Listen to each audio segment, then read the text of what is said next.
Hi viewers, இன்னைக்கு நம்ம பார்க்க போகிறது ப்ரான் மசாலா ரெசிபி.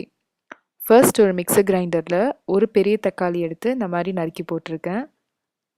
இதோட ஒரு கைப்பிடி சின்ன வெங்காயம். இப்போ இது ரெண்டையும் சேர்த்து மிக்சியில் நல்லா பேஸ்ட் ஆகிற வரைக்கும் அரைச்சி தனியாக இந்த மாதிரி எடுத்து வச்சுக்கோங்க. நான் இது பண்ணுறதுக்கு 1/2 kg ப்ரான் வாங்கியிருக்கேன். அதை கட் பண்ணி க்ளீன் பண்ணி டீவெயின் பண்ணி அதில் கொஞ்சம் டர்மரிக் அண்ட் லெமன் ஜூஸ் போட்டு வாஷ் பண்ணி செப்பரேட்டாக இந்த மாதிரி எடுத்து வச்சுருக்கேன். இப்போது இந்த ப்ரானில் நம்ம மசாலாஸ்லாம் போட்டு மேரினேட் பண்ண போகிறோம். ஃபர்ஸ்ட் நான் onion and tomato paste add பண்ணுறேன்.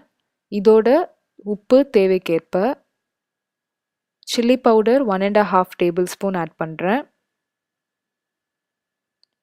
டர்மரிக் பவுடர் ஒரு 1/2 டேபிள் ஸ்பூன் ஆட் பண்ணுறேன். இதோட 2 tablespoon ginger garlic paste. இப்போ இது எல்லாத்தையும் சேர்த்து நல்லா இந்த மாதிரி மிக்ஸ் பண்ணிக்கணும். இதை மிக்ஸ் பண்ணிவிட்டு இது 15 to 20 மினிட்ஸ் வரைக்கும் மேரினேட் ஆகணும். ஸோ இது 15 to 20 மினிட்ஸ் மேரினேட் ஆகிறதுக்கு செப்பரேட்டாக எடுத்து வச்சுக்கோங்க. இப்போ ஒரு கடாயில் 3 டேபிள் ஸ்பூன் நல்லெண்ணெய் ஆட் பண்ணியிருக்கேன். இதில் 1 டீஸ்பூன் சோம்பு ஆட் பண்ணிவிட்டு கொஞ்சம் கருவேப்பிலை. இப்போ நம்ம மேரினேட் பண்ணி வச்சுருந்த ப்ரான்ஸை இதில் ஆட் பண்ண போகிறோம்.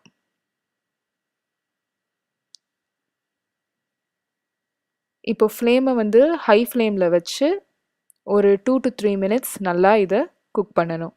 ஸோ இந்த மாதிரி நல்லா வதக்கி விடுங்க. இப்போ பார்த்தீங்கன்னா இப்போ ப்ரான்ஸ்லாம் நல்லா வெந்திருக்கு.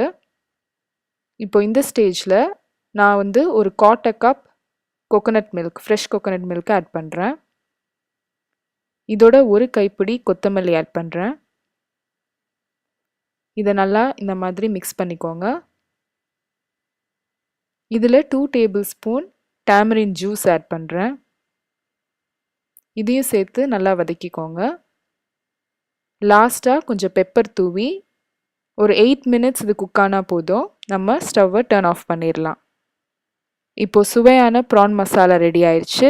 இந்த வீடியோ உங்களுக்கு பிடிச்சிருந்ததுன்னா லைக் பண்ணுங்கள், ஷேர் பண்ணுங்கள் அண்ட் மறக்காமல் மோமோஸ் ஐலண்ட் சேனலுக்கு சப்ஸ்கிரைப் பண்ணுங்கள்.